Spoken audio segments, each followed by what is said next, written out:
Hello and welcome to the wonderful world of economics. Yes, friend. Today we are going to discuss some concept in supply analysis.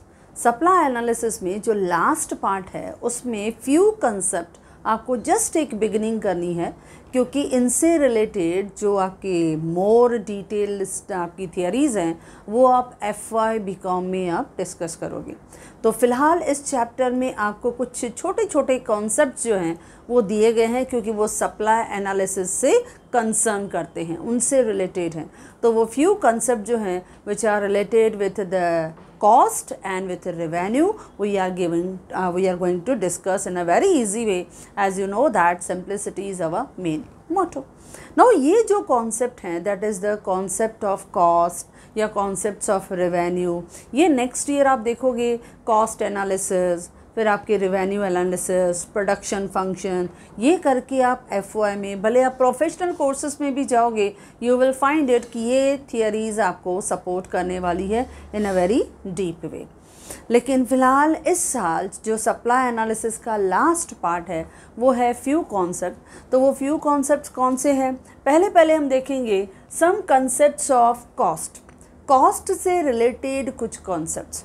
Now जब हम बात करते हैं cost, तो क्या है कॉस्ट? अब हमने देखा कि प्रोड्यूसर जब आउटपुट प्रोड्यूस करता है तो ही produce the different types of goods and services with the help of different factors of production. Whatever cost or expenditure he spent on 4 factors of production, that is land, labor, capital and entrepreneur, that all total cost is considered as input. उस input की total cost को हम क्या कहते हैं? Cost of production. उस cost of production को हम क्या कहते हैं? Total cost.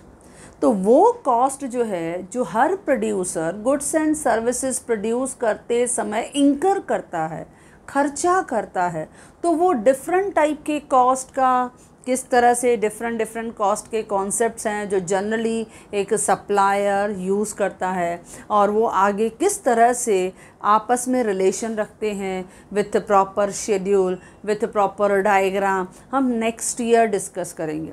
बट फ़िलहाल 12th में आपके लिए एक छोटा सा शॉर्ट नोट के फॉर्म में ये क्वेश्चन आता है, या जनरली आपके ये क्वेश्चन जो है ऑब्जेक्टिव में या गिव द इकोनॉमिक टर्म में या कोरिलेशन में आपका ये कॉन्सेप्ट जनरली यूज़ किए जाते हैं। तो यहाँ पे 12th में आपके लिए 3 कंसेप्ट ऑफ कॉस्ट दिए गए हैं। नंबर 1 टोटल कॉस्ट, यानी एक प्रोड्यूसर ने प्रोडक्शन को, क्वांटिटी को, आउटपुट को प्रोड्यूस करते समय टोटल कितनी कॉस्ट इंकर की है। तो टोटल कॉस्ट ऑफ प्रोडक्शन, उसे हम क्या कहेंगे? Total cost. जब हम कहते हैं टोटल कॉस्ट, तो टोटल कॉस्ट के अंदर 2 एलिमेंट्स होते हैं, यानी 2 वेरिएबल्स होते हैं, 2 कंपोनेंट्स होते हैं, 2 टाइप ऑफ कॉस्ट होता है। कौन सी होती है? एक होता है टोटल फिक्स्ड कॉस्ट और दूसरा रहता है टोटल वेरिएबल कॉस्ट। क्योंकि टोटल कॉस्ट के अंदर दोनों का टोटल हम ले लेते हैं, टोटल फिक्स्ड कॉस्ट भी आ जाती है, टोटल वेरिएबल कॉस्ट भी आ जाती है।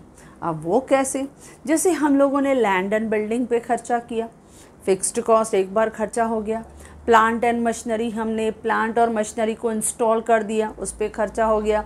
लाइसेंस की फ़ी हमने पे कर दी, या सपोज़ रेंट हमने हायर किया है लैंड एंड बिल्डिंग, तो उसका रेंट चार्जेस जो है वो फिक्स रहता है। तो कुछ अमाउंट जो है जिससे प्रीमियम भरना है वो फिक्स रहता है। तो सम कॉस्ट जो रहती है वो फिक्स्ड रहती है। It is not concerned with the output produce. आप आउटपुट प्रोड्यूस करो नहीं करो, that cost is anyhow incurred and beared by a producer. वो प्रोड्यूसर को बियर करना ही पड़ेगा। अगर लैंड एंड बिल्डिंग अपना है तो उसके ऊपर खर्चा जो उसका लगा, और अगर अपना नहीं है तो मैंने ज़रूर किसी से लीज़ पे लिया होगा, रेंट पे लिया होगा, तो रेंट चार्जेस मेरे फिक्स्ड हो गए। अगर मैंने कुछ बोरोड फंड लिए हैं तो उसका इंटरेस्ट चार्जेस मेरा फिक्स्ड है, जो पर मंथ मुझे पे करना है, जो EMI रहता है वो मुझे पे करना है, लाइसेंस फ़ी है वो मुझे पे करनी है। तो ये कुछ फिक्स्ड अमाउंट रहते हैं, फिक्स्ड कॉस्ट रहता है। It is not concern with the total output. जो एनी हाउ प्रोड्यूसर और सप्लायर हैज़ टू इंकर इट। दूसरा रहता है वेरिएबल कॉस्ट। वेरिएबल कॉस्ट जो रहता है it very with the output. जैसे जैसे आउटपुट आप ज़्यादा प्रोड्यूस करते जाओगे आपका वेरिएबल कॉस्ट बढ़ता जाएगा। अब वेरिएबल कॉस्ट में क्या आता है, जैसे कॉस्ट ऑफ रॉ मटेरियल, जितना प्रोडक्शन आप ज़्यादा करोगे उतना रॉ मटेरियल ज़्यादा, उतना लेबर का वेजेस ज़्यादा, उतना पावर फ्यूल वो ज़्यादा, यानी जितना जितना आप प्रोड्यूस करते जाओगे variable cost will go on increasing. यानी वेरिएबल कॉस्ट जो है वो आउटपुट से रिलेटेड होती है। लेकिन हमें यहाँ बहुत सिंपल वे में करना है कि टोटल कॉस्ट क्या है। Now total cost means total cost is the total expenditure on factors of production। जो भी हमने 4 फैक्टर्स हायर किए हैं, land, labour, capital and entrepreneur, इन चारों पे आपने जितना खर्चा किया है that is called total cost of production. तो हम क्या कहते हैं, total cost is the total expenditure on factors of production. अब इसमें हमने क्या दिखाया, टोटल कॉस्ट, यानी शॉर्ट फॉर्म में हम क्या यूज़ करेंगे, TC। टोटल कॉस्ट का शॉर्ट फॉर्म क्या है friends, TC is equal to total fixed cost plus total variable cost. जब हम कहते हैं टोटल फिक्स्ड कॉस्ट तो हमने कहा total fixed cost means fixed cost incurred on fixed factors of production. जैसे मैंने कहा लैंड एंड बिल्डिंग पे होता है, प्लांट एंड मशीनरी पे होता है, फर्नीचर इंस्टॉल हमने कर लिया, लाइसेंस फ़ी हमने पिया, या इंश्योरेंस प्रीमियम हमने पे किया, या हमने रेंट चार्जेस पे कर दिए। इस तरह से कुछ फिक्स्ड कॉस्ट है। बोरोड फंड है तो मुझे इंटरेस्ट एनी हाउ पे करना है, दीज आर फिक्स्ड कॉस्ट। लेकिन total variable cost it is incurred on variable factors of production, जैसे रॉ मटेरियल हो गया, वेजेस ऑफ लेबर है, पावर है, फ्यूल है, इलेक्ट्रिसिटी है, ये सब क्या है, टोटल वेरिएबल कॉस्ट। तो जब हम दोनों को ऐड करते हैं, जैसे टोटल फिक्स्ड कॉस्ट और टोटल वेरिएबल कॉस्ट, दोनों को प्लस करेंगे तो हमें क्या मिलेगा, total fixed cost, total cost. Now suppose total fixed cost, ऐसे सपोज अज्यूम कर रहे हैं कि सपोज हम लोग कोई पर्टिकुलर प्रोडक्ट, जैसे से फॉर एग्जांपल हम चेयर्स बना रहे हैं। अब हमने 10 चेयर्स बना ली, सपोज हमने 10 चेयर्स बना ली। अब उस 10 चेयर्स को बनाते समय हमारा जो फिक्स्ड कॉस्ट था सपोज 6000 आ गया। सपोज हमारा टोटल फिक्स्ड कॉस्ट जो है it we have incurred on that 10 chairs, we have incurred fixed cost पे 6000, और वेरिएबल कॉस्ट यानी रॉ मटेरियल पे, वेजेस पे, पावर और फ्यूल पे हमने 4000 खर्चा किया। अब टोटल आपका टोटल कॉस्ट कितना आएगा, तो we got total cost is equal to ₹10,000, हमें 10,000 मिला। और 10,000 इंकर करके टोटल कॉस्ट खर्चा करके वी प्रोड्यूस्ड 10 चेयर्स, हमने 10 चेयर्स को प्रोड्यूस किया। ओके ये है टोटल कॉस्ट। सपोज एक सिंपल सा एग्जांपल लिया कि मैंने 10 चेयर्स जो हैं वो मैन्युफैक्चर कर दिया, 10 चेयर्स को बनाया, उसके लिए 6000 फिक्स्ड खर्चा आ गया और 4000 उस पर वेरिएबल कॉस्ट पे हमने खर्चा कर दिया, और टोटल हमको क्या मिला, total fixed cost plus total variable cost, वो हमें क्या देगा, टोटल कॉस्ट। यानी 6000 प्लस 4000 इज इक्वल टू कितना मिला, 10,000। एक छोटा सा एग्जाम्पल बता दिया फ्रेंड्स, तो हो गया ऐसा कंसेप्ट। अब ये कॉन्सेप्ट आपके थियोरी में यानी पीछे ऑब्जेक्टिव्स में आप देखोगे उसमें भी दिया गया है। यानी ऑब्जेक्टिव्स में आपसे पूछ सकता है कि टोटल कॉस्ट यानी TC is equal to dash, it is equal to total fixed cost plus total variable cost. या से फॉर एग्जांपल उन्होंने एक स्टेटमेंट दे दिया कि आप गिव इकोनॉमिक टर्म, तो हम लिख सकते हैं the cost which is the total expenditure on factors of production. तो टोटल कॉस्ट हम बताएंगे इकोनॉमिक टर्म क्या आ जाएगा, total cost, cost which is incurred on the all factors of production. तो ये किसके बारे में बात कर रहा है फ्रेंड्स, ये बात कर रहा है आपके टोटल कॉस्ट के बारे में।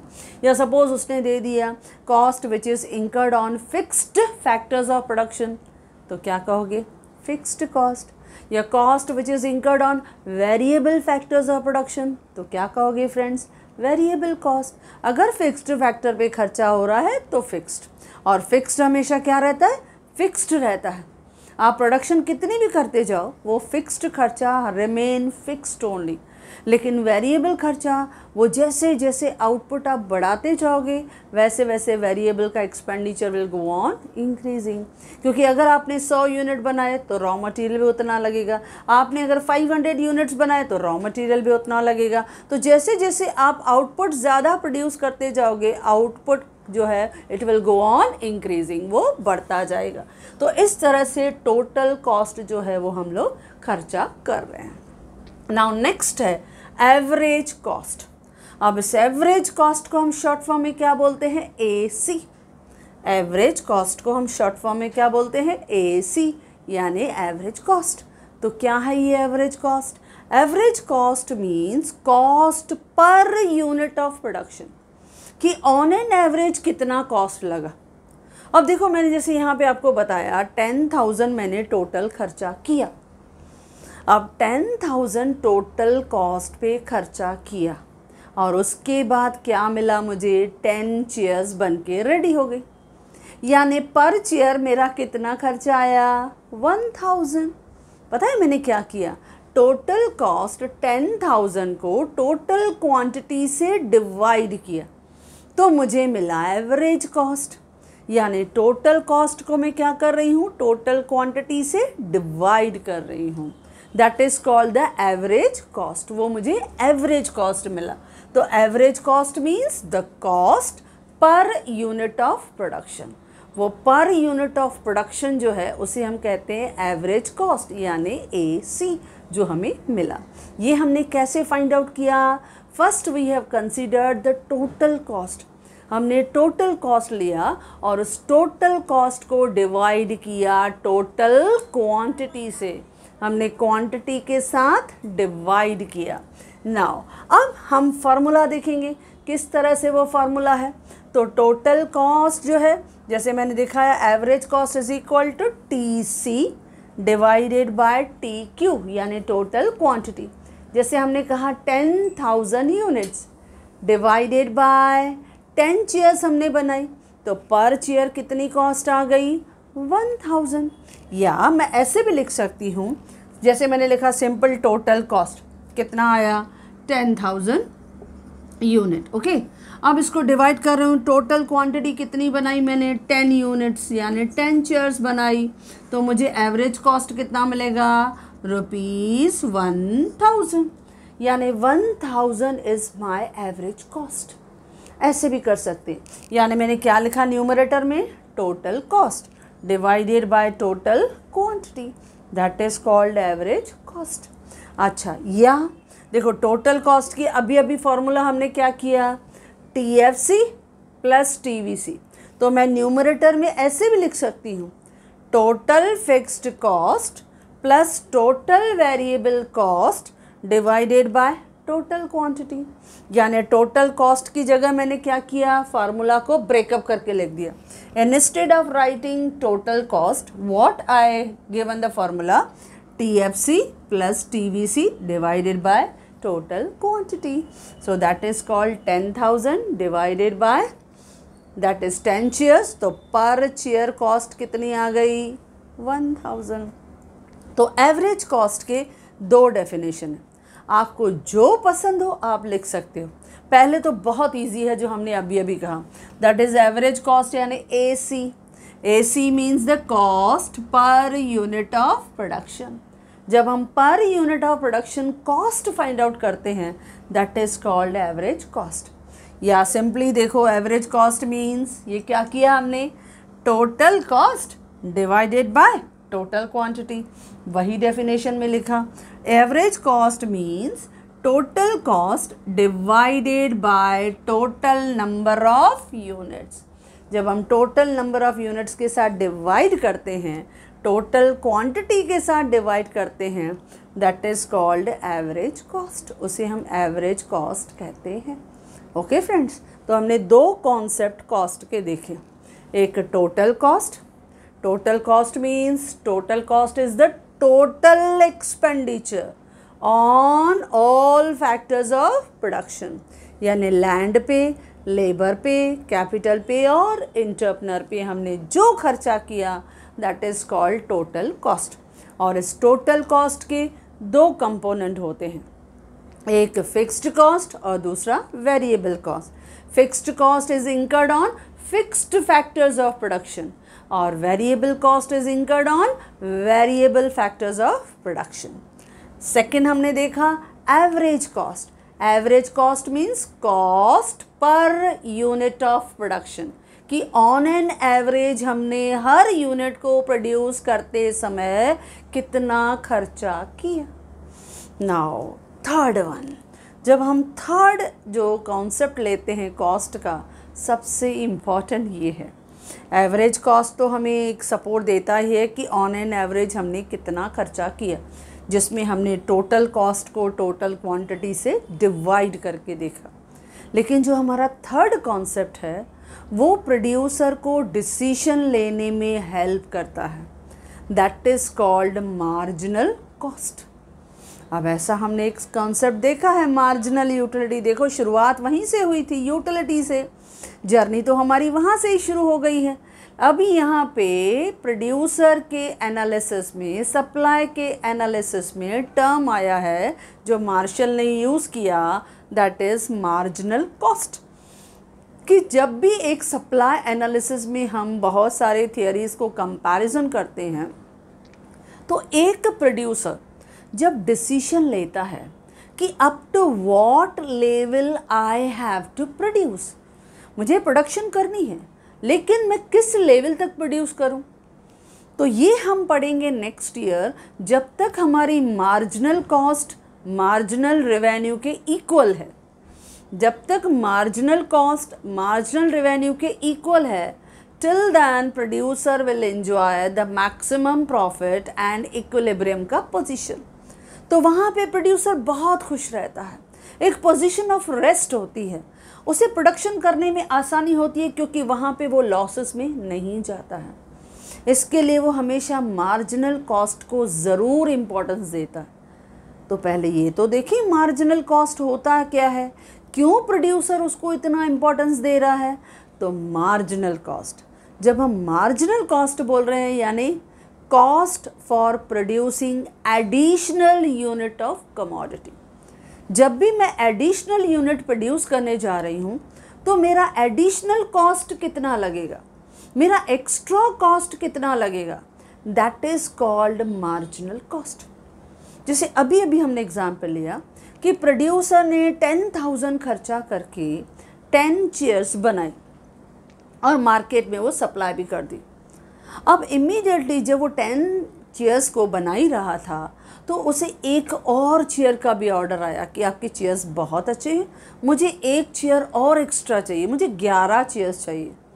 अब सपोज़ 11 चेयर्स चाहिए, हमने 10 तो ऑलरेडी मैन्युफैक्चर कर दी। अब उसने बोला नहीं, अब मुझे एक 11 चेयर्स बना के मुझे आप जो है वो ट्रांसपोर्ट के थ्रू भेज दो। अब मुझे एक चेयर और बनानी है। अब एज अ प्रोड्यूसर मुझे कुछ खर्चा करके 11th चेयर भी तो बनानी ही पड़ेगी ना। So what I have to do, I have to calculate. मुझे कैलकुलेट करना पड़ेगा कि मैंने 10 चेयर तो बनाई, अब 11th चेयर के लिए मुझे और कितना एक्स्ट्रा मटेरियल लाना पड़ेगा, क्योंकि मुझे लेबर को भी हायर करना है, उसे रॉ मटेरियल देना है। तो ये सब चीज़ें जब मैं कॉस्ट को कैलकुलेट कर रही हूँ ना, तो उसमें मुझे लग रहा है कि अगर मैं 11th चेयर बना रही तो कुछ तो मेरे पास रॉ मटेरियल पड़ा हुआ है, क्योंकि 10 चेयर में से थोड़ा थोड़ा बचा पड़ा था, बाकी थोड़ा अगर मैं खर्चा करती हूँ तो मेरा एक चेयर जो है वो बन रहा है। तो सपोज़ अगर मैं 11th चेयर बना रही हूँ तो 11th चेयर बनाने में मेरा जो एडिशनल कॉस्ट है दैट इज़ सपोज़ 800 आ रहा है। सपोज़ एडिशनल जो कॉस्ट मेरा खर्चा आ रहा है वो 800 आ रहा है। यानी जब हमारे टोटल कॉस्ट हम लोग निकालेंगे, टोटल कॉस्ट ऑफ 11 चेयर्स, अब 11 चेयर्स जो हैं उसको मैं टोटल करती हूँ। अब 10 चेयर का तो मुझे 10,000 यानी पर यूनिट मुझे 1,000 तो खर्चा आया, लेकिन 11th चेयर में ना मुझे थोड़ा प्रॉफिट हो गया, क्योंकि थोड़ा थोड़ा रॉ मटेरियल पड़ा था, बाकी 800 रुपया खर्चा किया तो मेरी 11th चेयर भी रेडी हो गई। यानी बल्क क्वांटिटी का ये फ़ायदा होता है। जब हम बल्क क्वांटिटी में प्रोड्यूस करते हैं, लार्ज स्केल में प्रोड्यूस करते हैं, तो थोड़ा कॉस्ट कटिंग रहता है, कॉस्ट पर यूनिट फॉल होता है, डिमिनिश होता है। तो जैसे ही मैंने 11th यूनिट का कैलकुलेशन किया तो मेरा 800 में एक चेयर बन के रेडी हो गया।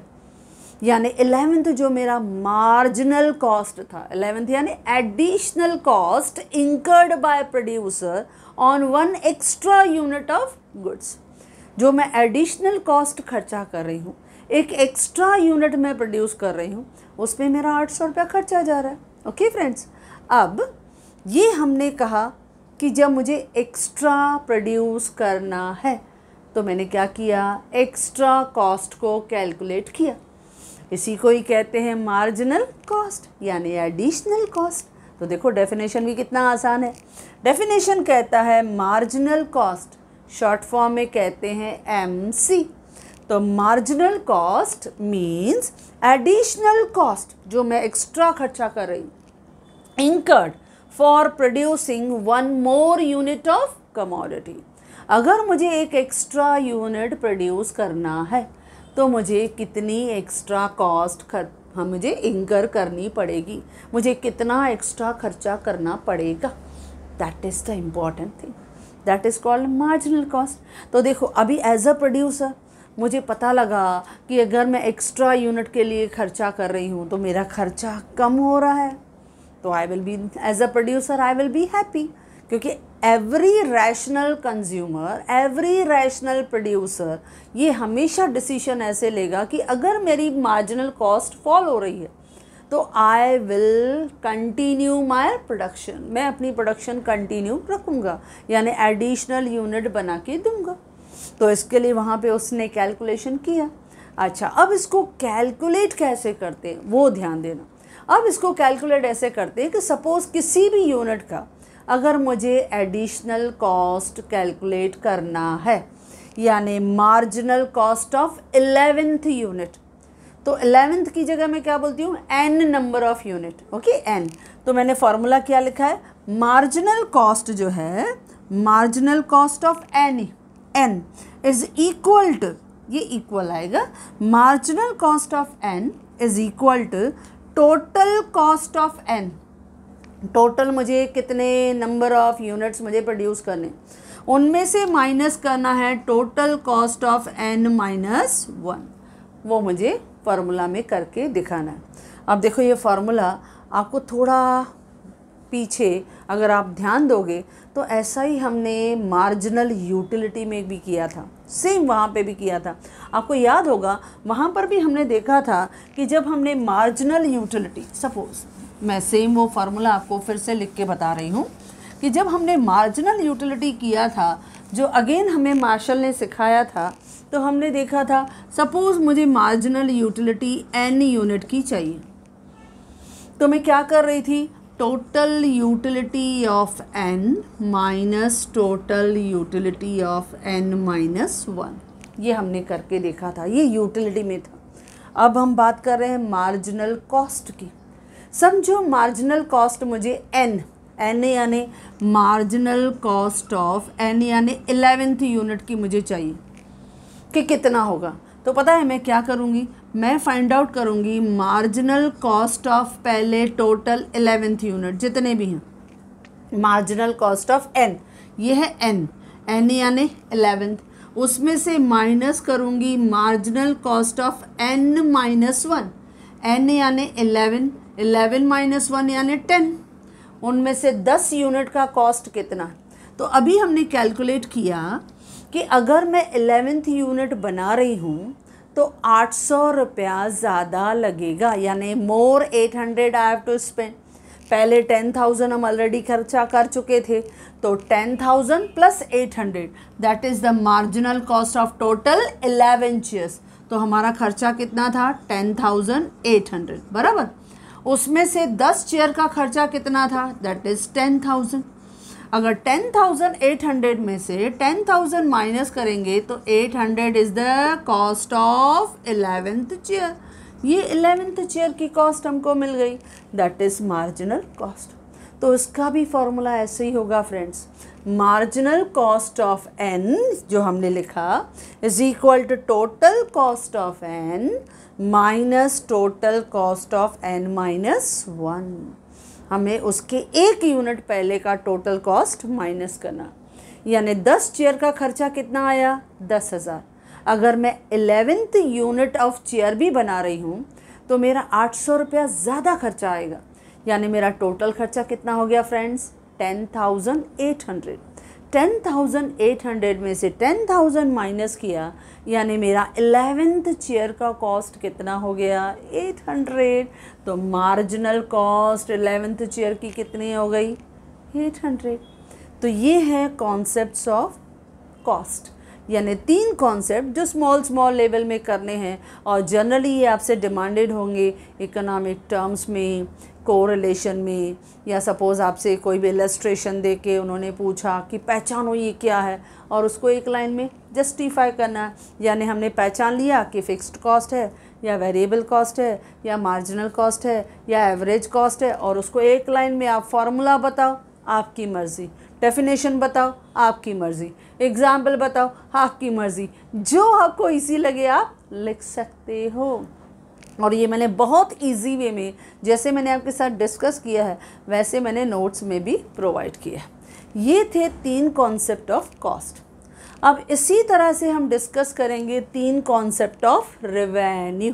ओके, लास्ट पार्ट ये हमारा फिर आपके सप्लाई एनालिसिस के 12th की जर्नी को फिनिश कर देगा। फिर नेक्स्ट ईयर हम लोग देखेंगे, नेक्स्ट लेक्चर में हम देखेंगे पूरे ऑब्जेक्टिव्स इस क्वेश्चन के। Okay friends, now concepts of revenue. अब रेवेन्यू के कॉन्सेप्ट जो हैं वो भी आपको इसी लेवल पे दिया जाएगा, यानी जैसे हमने क्या कहा टोटल कॉस्ट, तो सामने दिया है रेवेन्यू। तो रेवेन्यू किसको कहते हैं? तो रेवेन्यू कहते हैं when the total amount of money received from the sale of given amount of commodity. जो भी आपने यूनिट्स को प्रोड्यूस किया, अब जब आप उसको मार्केट में सेल करोगे तो बट नेचुरल आपको रेवेन्यू मिलेगा, आपको अमाउंट ऑफ मनी मिलेगा।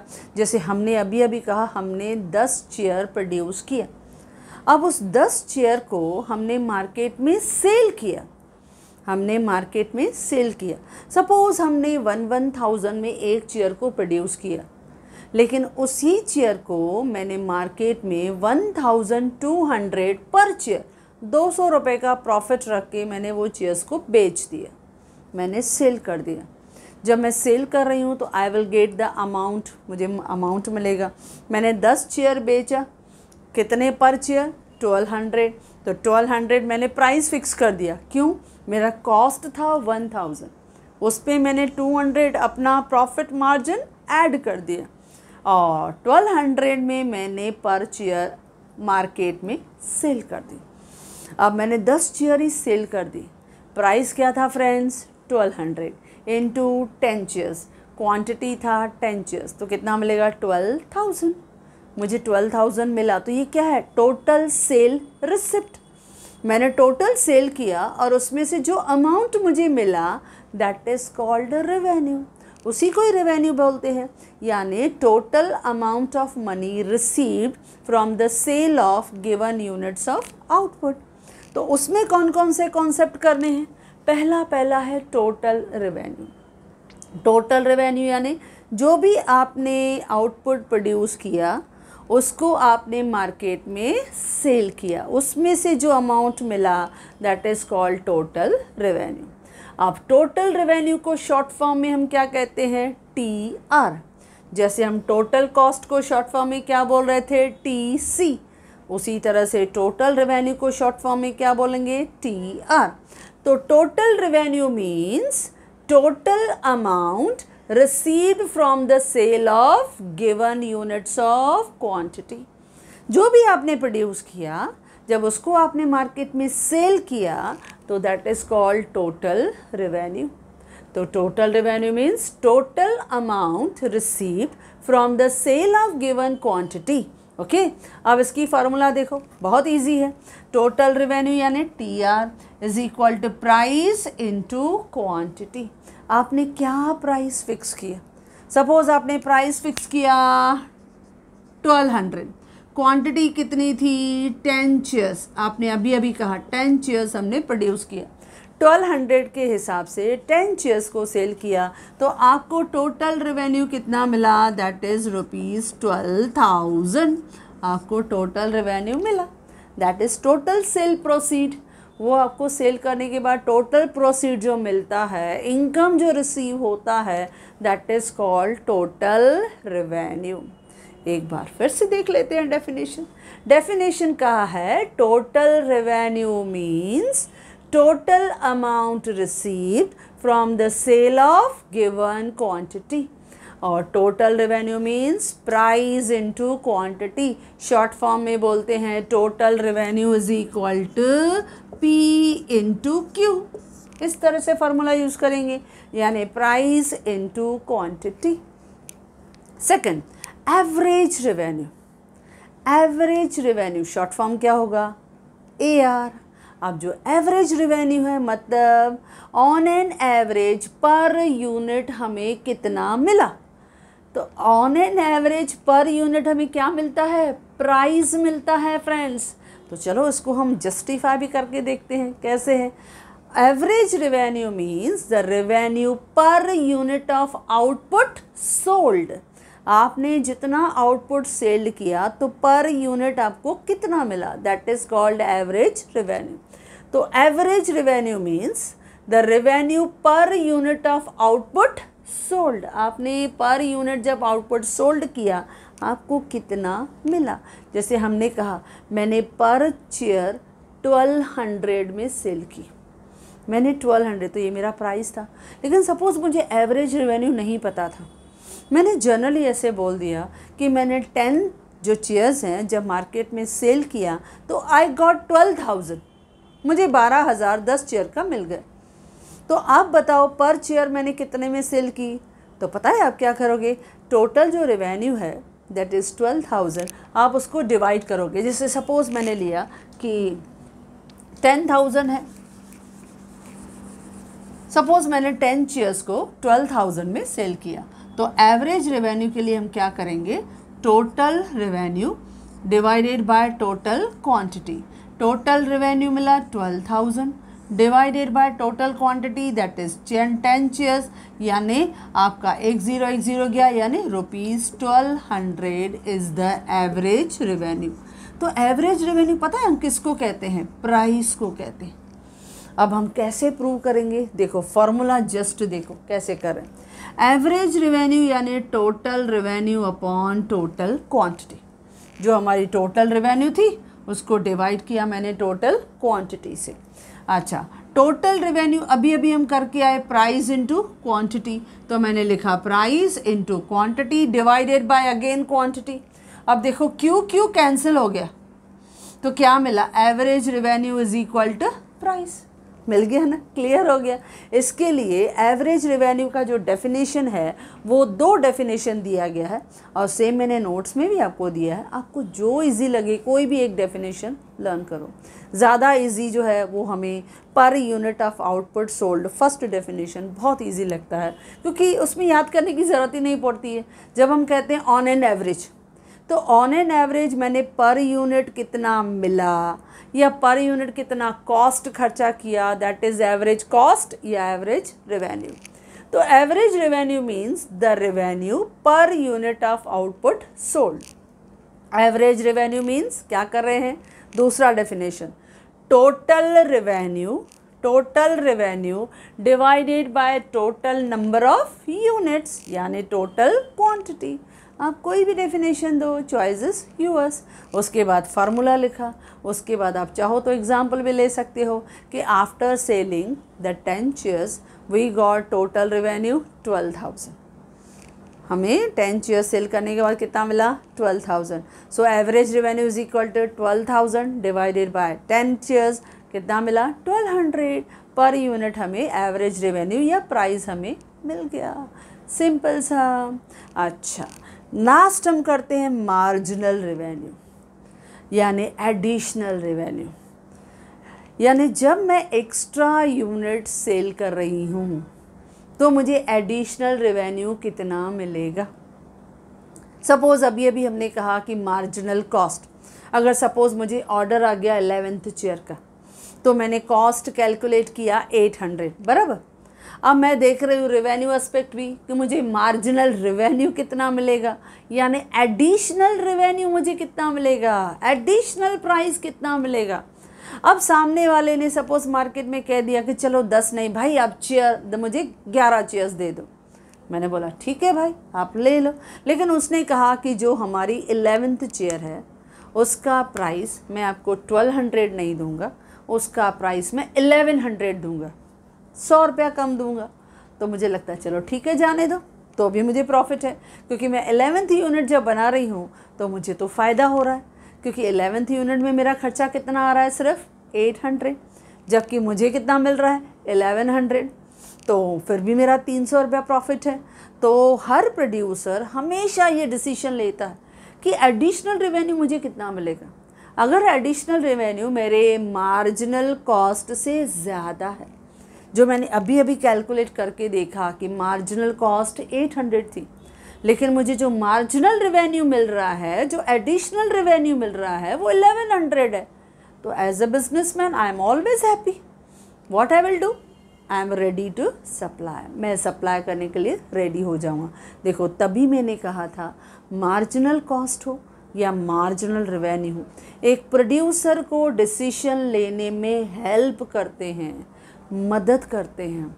इसके लिए हम कहते हैं कि मार्जिनल रेवेन्यू यानी additional revenue which a person या producer will get after selling 1 more unit of output. जब वो एक्स्ट्रा एक और आउटपुट को सेल करेगा, उसमें से जो उसे मिलेगा that is called marginal revenue. तो देखो डेफिनेशन भी वैसे ही दिया है। मार्जिनल रेवेन्यू यानी MR, जो शॉर्ट फॉर्म में कहते हैं, it means the net additional revenue, extra additional revenue to the total revenue by selling 1 more unit of commodity. जब मैं एक और एक्स्ट्रा यूनिट सेल कर रही हूँ तो मुझे एक्स्ट्रा इनकम कितनी मिलेगी, that is called marginal revenue. एक बार फिर से देख लेते हैं। Marginal revenue means the net additional revenue to the total revenue by selling 1 more unit of commodity. अगर मैं एक्स्ट्रा और यूनिट सेल कर रही हूँ तो मुझे एक्स्ट्रा पैसा कितना मिलेगा, ये हमेशा हर प्रोड्यूसर चाहता है। जैसे एज अ कंज्यूमर मैंने चाहा था मुझे एक्स्ट्रा बेनिफिट कितना मिलेगा, मुझे एक्स्ट्रा सेटिस्फैक्शन कितना मिलेगा, प्रोड्यूसर सोचता है मुझे एक्स्ट्रा प्रॉफिट कितना मिलेगा, यानी मार्जिनल रेवेन्यू। तो मार्जिनल रेवेन्यू का फार्मूला है marginal revenue of n unit is equal to the total revenue of n minus total revenue of n minus 1। उसमें से हम माइनस कर लेते हैं, यानी suppose marginal revenue of n, यानी हम लोग बात करें जैसे सपोज अगर मैं कहूँ 11th यूनिट, अगर उसकी मैं बात करूँ, सपोज इसी को ही ले रही हूँ, same example I am taking it. Suppose marginal revenue of n unit is equal to total revenue of n minus total revenue of n minus 1। अब सपोज़ मैंने लिया कि मुझे marginal revenue of 11th chair का चाहिए, 11th chair का। अब total revenue of जो n है, टोटल रेवेन्यू ऑफ n यानी total revenue of all the 11th chair, जितनी भी 11 चेयर्स हैं उनका मैं टोटल रेवेन्यू लूँगी, उसमें से माइनस करूँगी total revenue of 11th minus 1 यानी 10 चेयर का कॉस्ट, उसमें से रेवेन्यू जो है वो माइनस करूँगी। ओके, तो वो मुझे मिलेगा 11th चेयर का कॉस्ट। ओके, अब मैं 10 चेयर जो सेल कर रही थी वो 12,000 में सेल कर रही थी, बराबर। और जो 11th चेयर है वो मैं कितने में सेल कर रही थी, दैट इज़ 1,100 यानी 13,100। तो देखो सपोज़ जो अगर मैं 11 के 11 ही चेयर्स में सामने वाले को दे रही तो आई एम टेकिंग 13,100। उसमें से जो मैं 10 चेयर सेल कर रही थी उसका मैं कितना ले रही थी, पहले ही 12,000 माइनस किया, तो जो मेरा मार्जिनल रेवेन्यू ऑफ 11th है उसका पैसा कितना मिला, 1,100। That is called marginal revenue of n यानी 11th। जबकि मेरा मार्जिनल कॉस्ट कितना था, खाली 800। मैंने 800 में उसको मैन्युफैक्चर किया, 1100 में मैंने एडिशनल उसमें बेच दिया, फिर भी मैं 300 प्रॉफिट में हूँ। तो as a producer I am quite satisfied. तो ये है 3 कॉन्सेप्ट ऑफ रेवेन्यू। 3 कॉन्सेप्ट थे हमारे कॉस्ट के। पहला टोटल कॉस्ट। टोटल कॉस्ट में हमने क्या बोला, total cost is equal to total cost incurred on all factors of production, यानी टोटल कॉस्ट में TFC प्लस TVC। ये हमने फर्स्ट फार्मूला किया। फार्मूलाज को खाली ध्यान देना, प्रैक्टिस कर देना। यानी total cost is equal to TFC plus total variable cost, the total cost incurred by producer on all the factors of production. अच्छा, फिर हमने देखा average cost. Average cost means the cost per unit of production, जो हमें per unit of production पे total cost मिली। या मैंने दूसरा भी डेफिनेशन दिया हुआ है, average cost means total cost divided by total number of units. तो फार्मूला क्या हो गई, total cost divided by total quantity, या TFC प्लस TVC अपॉन टोटल क्वांटिटी। फिर हमने देखा मार्जिनल कॉस्ट यानी additional cost. Marginal cost means additional cost incurred for producing one more unit of product. तो marginal cost of n is equal to total cost of n minus total cost of n minus 1, ये ध्यान देना है। और उसी तरह से total revenue हमने किया। Total revenue is equal to total revenue means total amount received from the sale of given quantity.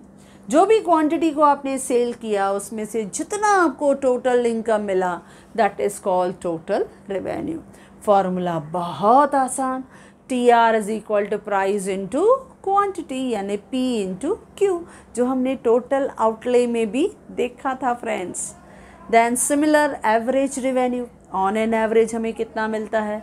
Average revenue means per unit of revenue receive from the output sold.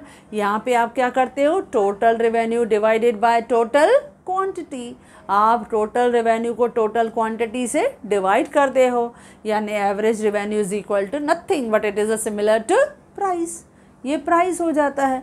और उसी तरह से हमने देखा marginal revenue यानी additional revenue to the total revenue by selling one more unit of output. जब आप extra और यूनिट सेल कर रहे हो तो जितना एक्स्ट्रा इनकम मिलता है that is called the marginal revenue. और उसकी भी फार्मूला हमने क्या किया, MR is equal to N is equal to total revenue of N minus total revenue of N minus 1। Now ध्यान देना है, एक टोटल कॉस्ट और इधर टोटल रेवेन्यू। टोटल रेवेन्यू यानी आपने कितना खर्चा किया आउटपुट प्रोड्यूस करते समय on all 4 factors of production, और टोटल रेवेन्यू यानी कितना आपने सेल प्रोसीड से रिसीव किया। एवरेज कॉस्ट यानी पर यूनिट आपने कितना कॉस्ट खर्चा किया, और एवरेज रेवेन्यू यानी आपने पर यूनिट कितना इनकम अर्न किया। मार्जिनल कॉस्ट यानी आपने एडिशनल यूनिट प्रोड्यूस करते समय कितना खर्चा एक्स्ट्रा किया, और मार्जिनल रेवेन्यू यानी आपने पर एडिशनल यूनिट सेल करते समय कितना एक्स्ट्रा इनकम अर्न किया।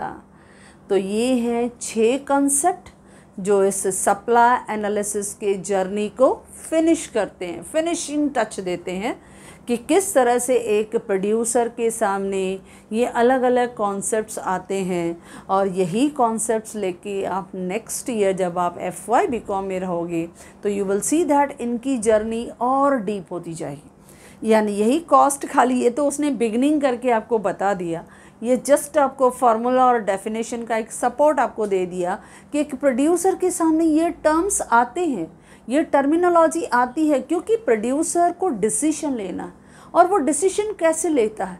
वो डिसीजन लेता है on the basis of marginal cost और मार्जिनल रेवेन्यू, इन दोनों के बेस पे वो डिसीजन लेता है। तो हमेशा ध्यान देना, जब हम कहते हैं मार्जिनल कॉस्ट यानी एडिशनल कॉस्ट, हम एडिशनल कितना खर्चा करेंगे for producing one more unit of output तो वो एडिशनल कॉस्ट है total cost n minus total cost n minus 1। लेकिन जब मैं मार्जिनल रेवेन्यू बोल रही हूँ तो मुझे एडिशनल रेवेन्यू कितना मिलेगा? तो यहाँ total revenue of n minus total revenue of n minus 1।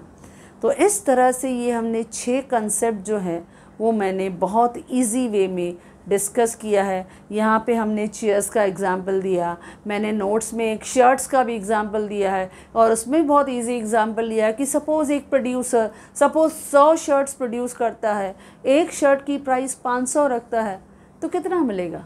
50,000, यानी टोटल रेवेन्यू क्या मिला? 50,000। अच्छा, अगर एवरेज रेवेन्यू फाइंड आउट करना है तो मैंने लिखा है सपोज़ अगर 100 शर्ट्स जो हैं वो कोई प्रोड्यूसर 50,000 में सेल करता है, तो आप बताओ पर शर्ट कितनी कॉस्ट हो गई, या पर ट्राउज़र, पर जीन्स, कैसे भी आप एग्जांपल दे सकते हो, या सपोज शूज़ का एग्जांपल ले लो, आप कोई भी एग्जांपल दे सकते हो, चॉइस इज़ योर। हम सिंपल छोटे छोटे एग्जांपल्स लेते हैं कि अगर उसने 100 शर्ट्स बेचने के बाद 50,000 अर्न किया तो पर शर्ट उसको कितना प्राइस मिला? तो मैंने 50,000 को 100 शर्ट्स के साथ डिवाइड किया, यानी 500 रुपया उसको एक शर्ट का मिला। अच्छा, अगर उसको और उसको एडिशनल 10 शर्ट का और ऑर्डर मिलता है, सपोज़ ऐसा होता है कि सपोज़ हमको कोई प्रोडक्ट बहुत अच्छा पसंद आ जाता है, तो उसको सामने वाले से डिस्ट्रीब्यूटर से फ़ोन आता है कि आपने 100 शर्ट्स तो दे दिए, चलो मुझे 10 पीस और भेज दो, लेकिन आप बताओ अभी कितना लोगे, क्योंकि मैं आपसे कंटिन्यूस बल्क में ले रहा हूँ। देखो ऐसे बातचीत होती है। तो अब उसको लगा कि ये मेरा अभी अच्छा रेगुलर कस्टमर है, तो पहले मैंने उसको 500 के हिसाब से दिया था, चलो बाकी के जो मैं 10 पीस आपको दूंगा ना, वो मैं 480 से आपको लगाऊंगा या 470 से मैं लगाऊंगा। तो देखो सामने वाले को अच्छा लगेगा, क्योंकि उसने मेरे को एक्स्ट्रा ऑर्डर दिया, तो मेरा एक्स्ट्रा ऑर्डर आएगा, मेरा प्रोडक्शन होगा, मेरा तो उसमें से बहुत अच्छी तरह से एडजस्ट हो जाएगा, क्योंकि मेरी मार्जिनल कॉस्ट अभी एडिशनल कॉस्ट थोड़ी कम होने लगेगी। क्यों? क्योंकि मेरी प्रोडक्शन बढ़ने लगेगी, और उधर सामने वाले को लगेगा मुझे भी प्रॉफिट मिल रहा है, तो फिर वो क्या करेगा? मेरा प्राइस कम कर देगा। तो ये फ़ायदा होता है कि मुझे मार्जिनल कॉस्ट, एडिशनल कॉस्ट कितना लेना पड़ेगा, और मैं सामने वाले को बता भी पाऊँगा कि मैं आपसे इतना लूँगा, यानी थोड़ा कम करके दूँगा। इसके लिए कभी भी देखो, जब हम मार्केट में बल्क क्वांटिटी में लेते हैं, अच्छी क्वांटिटी में लेते हैं, तो हमें अच्छा डिस्काउंट मिलता है, अच्छा ऑफ़र मिलता है। जब हम स्मॉल क्वांटिटी में लेते हैं तो कम मिलता है। यही चीज़ें हैं जब प्रोड्यूसर डिसीजन लेता है कि मार्जिनल कॉस्ट कितनी है, एडिशनल कॉस्ट कितनी है, तो फिर मैं जब मार्जिनल रेवेन्यू दूंगा किसी से या लूँगा, तो मैं किस तरह से किसी के साथ निगोशिएट करूँगा, कैसे टर्म्स डिसाइड करूँगा। ये सब डिसीजन मेकिंग में ये टर्म्स एक बिजनेसमैन को बहुत सपोर्ट करते हैं। Yes friend, if you like this video, do share, and if you want my handwritten notes, the link is given in the description box. Thank you.